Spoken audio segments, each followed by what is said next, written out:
Hello दोस्तों, स्वागत है आपका एक बार फिर हमारे चैनल पर, जहां पर आपको मिलती है प्रतिदिन 100 शब्द प्रति मिनट की गति से हिंदी स्टेनोग्राफी डिक्टेशन।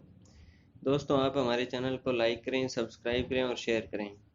दोस्तों, ज़्यादा समय नहीं लेते हुए शुरू करते हैं। 5 सेकंड बाद शुरू होगा 100 शब्द प्रति मिनट की गति से।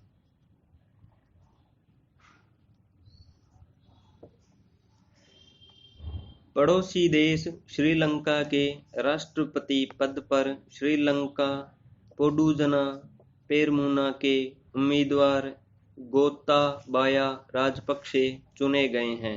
पूर्व राष्ट्रपति महिंद्रा राजपक्षे के भाई गोताबाया ने अपने निकटतम प्रतिद्वंदी पूर्व राष्ट्रपति रणसिंघे प्रेमदासा के बेटे सजीथ प्रेमदासा को परास्त किया है। यानी इस बार चुनाव मैदान में उतरे दोनों ही प्रमुख उम्मीदवार श्रीलंका की ताकतवर राजनीतिक विरासत का प्रतिनिधित्व कर रहे थे। ये नतीजे निश्चित ही श्रीलंका के भारत और चीन के साथ रिश्तों की नई रूपरेखा तय करने वाले होंगे।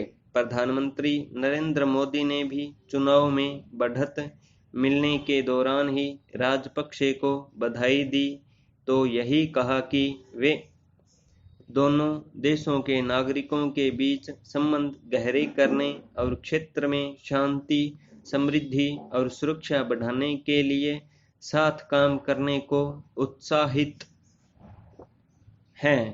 श्रीलंका में इसी साल अप्रैल में ईस्टर पर बड़े आत्मघाती हमले के बाद हुए इन चुनावों पर सबकी नज़र थी। हालांकि दोनों ही उम्मीदवारों ने चुनाव प्रचार के दौरान अपने अपने तरीके से भारत के साथ अपने नज़दीकी रिश्तों का प्रचार तो किया, पर भारत कहीं मुद्दा नहीं बना। गोताबाया ने ईस्टर पर आत्मघाती हमले को लेकर राष्ट्रीय सुरक्षा को ही बड़ा मुद्दा बनाया और इसमें उन्हें कामयाबी भी मिली। दरअसल श्रीलंका के बीच संबंधों को लेकर भारत की चिंता दूसरी है। पिछले एक दशक से भी ज़्यादा समय से चीन ने श्रीलंका में काफ़ी निवेश किया है। वर्ष 2015 के राष्ट्रपति चुनाव में महिंद्रा राजपक्षे की हार की बड़ी वजह यह निवेश और राजपक्षे की भारत से दूरियां रही थी। यह बात और है कि महिंद्रा राजपक्षे के कार्यकाल में बने श्रीलंका के हम्बनटोटा बंदरगाह तक को चीन ने अपने कब्जे में ले लिया है। वह साफ रही। यह बंदरगाह चीनी युद्धपोतों की आवाजाही के लिए हिंद महासागर में ऐसी जगह पर है जहां से इन्हें तेल आपूर्ति की जा सकती है। कोलंबो बंदरगाह को विकसित करने में भी चीन की भूमिका रही है। चीन के इन प्रयासों के इतर श्रीलंका ने भारत के साथ संबंधों को बेहतर बनाने में कम रुचि दिखाई है। यहाँ तक कि कोलंबो बंदरगाह में ईस्टर्न कंटेनर बनाने का श्रीलंका के साथ हुआ समझौता भी काफ़ी देरी से हुआ। यह तो तब है जब भारत आने वाला काफ़ी सामान कोलंबो बंदरगाह होकर आता है। श्रीलंका में चीन की आलोचना करने वाले भी कम नहीं, जो यह आरोप जड़ते हैं कि देश को कर्ज में डुबोने के लिए चीन जिम्मेदार है। अब देखना यह है कि नवनिर्वाचित राष्ट्रपति गोताबाया अपने भाई की नीतियों को जारी रखेंगे या फिर भारत से संबंधों की नई शुरुआत करेंगे। वहाँ अल्पसंख्यक समुदाय, खास तौर से तमिलों के प्रति भी राजपक्षे का क्या रवैया रहेगा, यह भी देखने की बात होगी। हाल ही इंडिया जस्टिस रिपोर्ट 2019 में सामने आया है कि राजस्थान की जेलों में स्थिति बेहद चिंताजनक है। न्यायपालिका, पुलिस, जेल और कानूनी सहायता से जुड़े पहलुओं पर अध्ययन के बाद तैयार हुई इस रिपोर्ट में राजस्थान को राष्ट्र स्तर पर 12वीं रैंक मिली है। इसका कारण यह है कि जेलों में क्षमता से ज़्यादा बंदी तो रखे ही जा रहे हैं। प्रत्येक कैदी पर व्यय की जाने वाली राशि भी अत्यंत कम है। उस पर स्टाफ और संसाधनों की लगातार कमी कोढ़ में खाज का ही काम कर रही है। दरअसल वर्ष 2016-17 का आंकड़ा देखें तो राजस्थान में प्रति कैदी महज 14,683 रुपये खर्च हो रहे हैं। इस बजट की भी 77% राशि ही खर्च की गई। हालात ये हैं कि राज्य की जेलों में अधिकारियों, काडर और करेक्शनल स्टाफ के स्वीकृत में से आधे पद रिक्त चल रहे हैं। यह स्थिति भी तब है जब उच्च न्यायालय भी जेलों में क्षमता से ज़्यादा बंदी रखने पर चिंता जाहिर कर चुका है। ऐसे में कैदियों को तो नारकीय जीवन जीने को विवश होना ही पड़ रहा है। जेलों की सुरक्षा व अन्य व्यवस्थाओं पर सवाल भी गहरा रहे हैं।